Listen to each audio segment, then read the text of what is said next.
Hey y'all, good morning. I am running late per usual. It is 7:13 and I have to be at school at 7:30.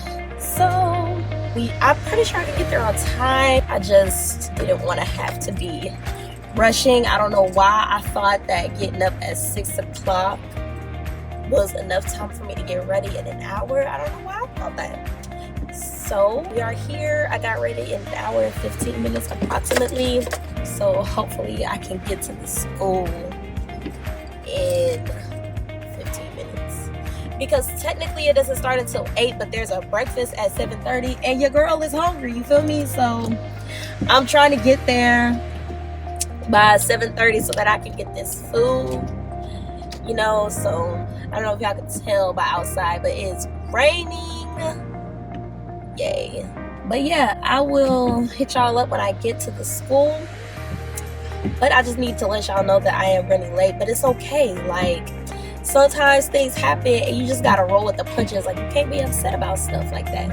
I'm not upset about the fact that I'm running late. I'm just gonna try to hurry up and get there, period.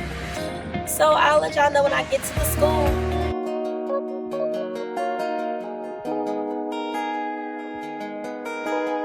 It's getting serious on this track, fam.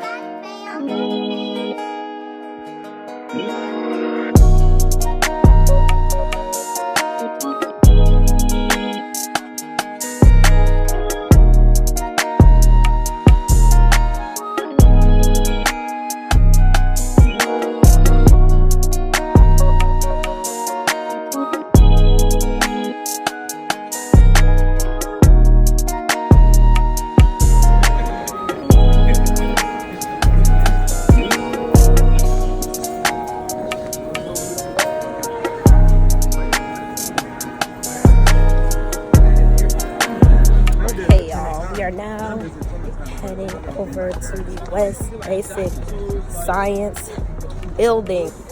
But we are heading to the Basic Science building. It's back there.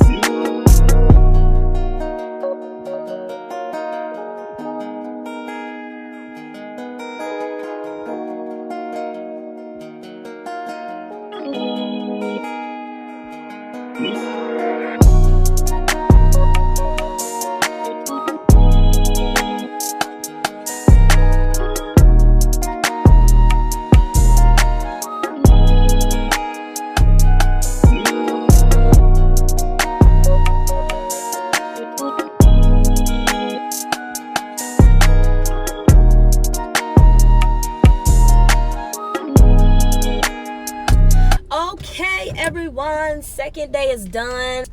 I hate to say that it was pretty much a repeat of orientation day, us listening to people talk, but y'all, let me tell you, we got like a group chat and we were talking in the group chat the whole time those people were talking, and it was just so funny. Don't be like me, y'all. Pay attention, please.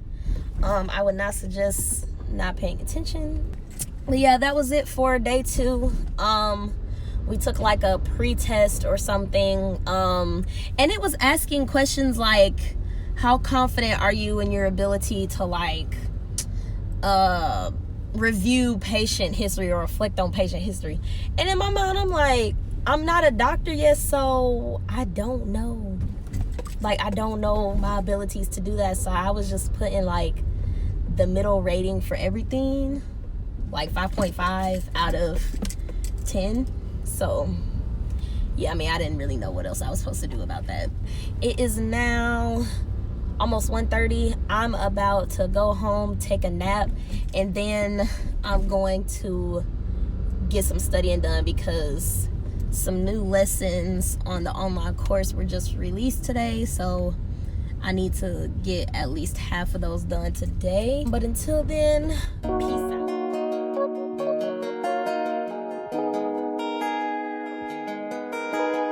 It's getting serious on this track, fam.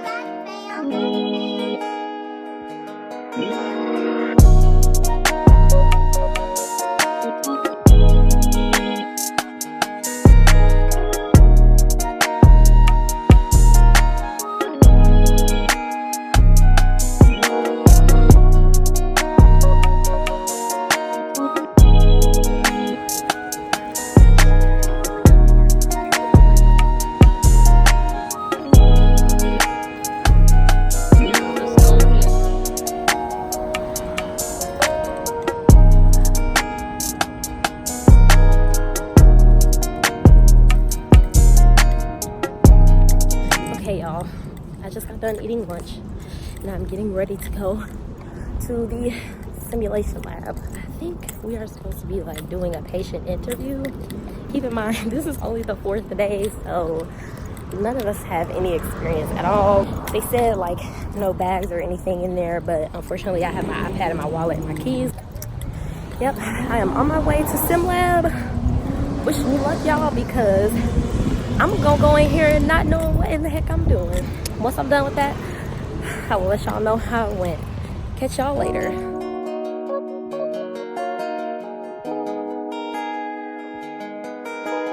It's getting serious on this track, fam.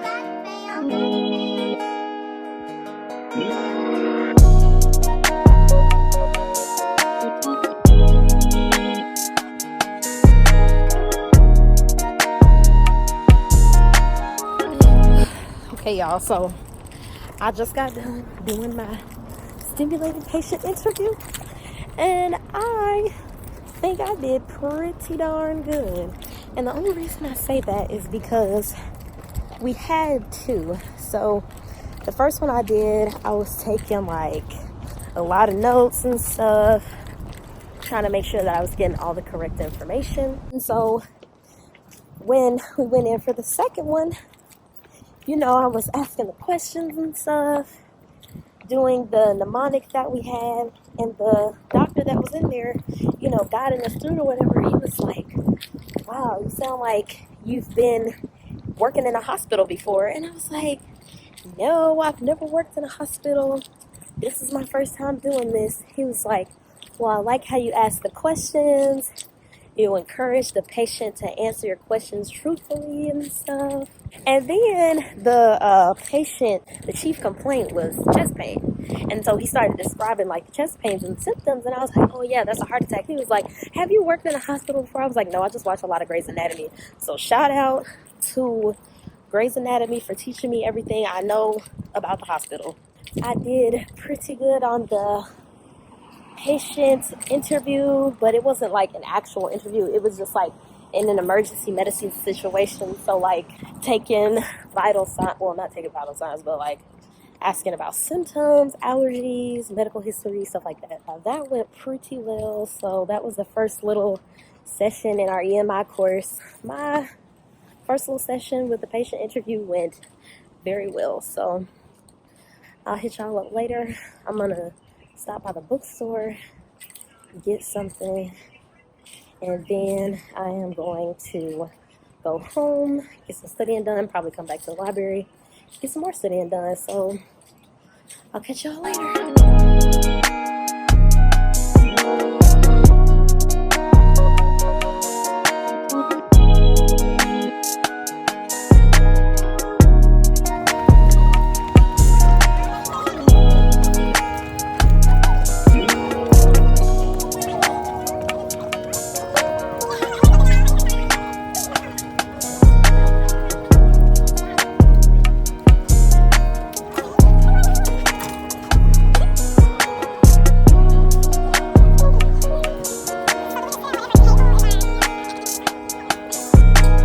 Good morning, y'all. Okay, so this is just gonna be like a little clip insert at the end, but I completely forgot to tell y'all like the explanation and stuff of all the courses that I'm enrolled in for MIP, which is the Medical Immersion Program.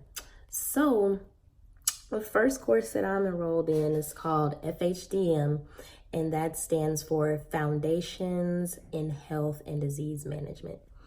And so I'm just going to read y'all the goals on the syllabus. So it says the FHDM1 course is designed to foster the rapid acquisition, integration, and application of scientific knowledge fundamental to the practice of medicine. Students will explore human health and disease within individual organ system-based units that are each organized into a series of clinical presentations that reflect the major ways in which a person would present to a physician. It also provides the foundation by which the students begin to understand the cellular basis for the physiologic and biologic manifestations of disease and the adaptations that the body makes to the changes produced by the disease process.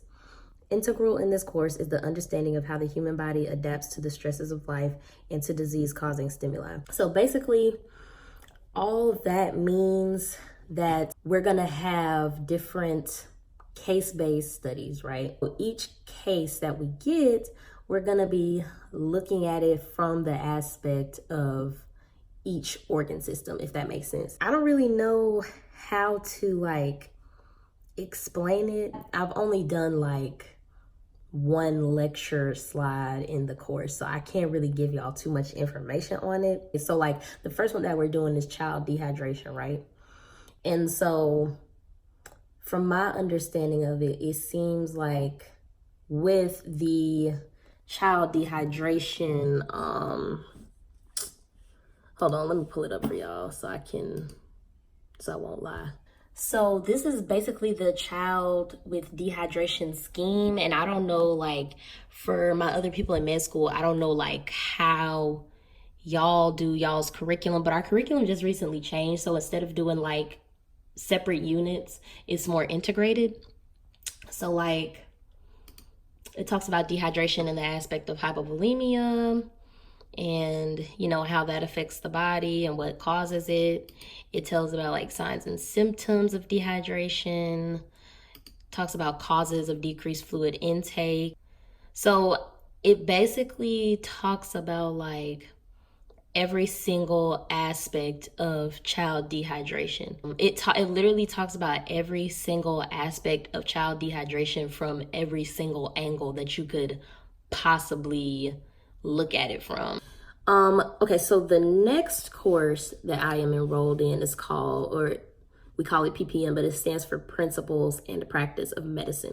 This past Thursday, we actually went into the simulation lab and we got to basically do a patient-doctor encounter with simulated patients. So these are people who are paid to come and basically act. So they have a quote-unquote script that they have to go by. We got to work on the introductions, when you walk into an exam room, but it was more in an emergency situation, so you wouldn't necessarily be in an exam room, you would be in an ambulance or something like that. So we got to walk in, introduce ourselves, and we got to learn how to take a basic rundown, not necessarily a history, because history is much more detailed than what we did, but it was a very watered down history. The mnemonic we went by was sample PACE. So the sample stands for symptoms, allergies and age, medications, past history, last time ate, and events leading to incident. So the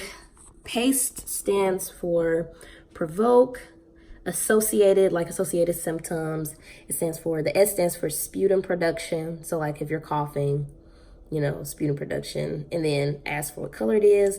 The T stands for talking and tiredness, and the E stands for exacerbation. Y'all, I kid you not, when we got down there, I'm thinking it's gonna be a little introduction, hey, this is this course. It was no, hey, we're about to do patient interviews. We're gonna break you off into 4 groups, and y'all are gonna go into the simulation lab and do these interviews. And I was what? We don't get an introduction. It literally feels like they just threw us to the wolves. The fact that we're starting off immediately, that's pretty cool. So this is more the patient interaction aspect of being a doctor, whereas FHDM was more the scientific aspect of it. Then the last course that I'm enrolled in right now is health coaching, and that is through Vanderbilt.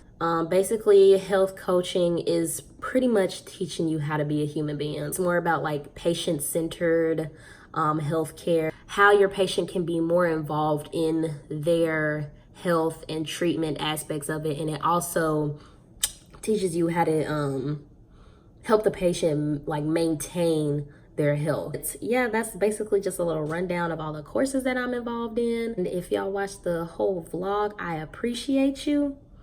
And I will catch y'all the next time.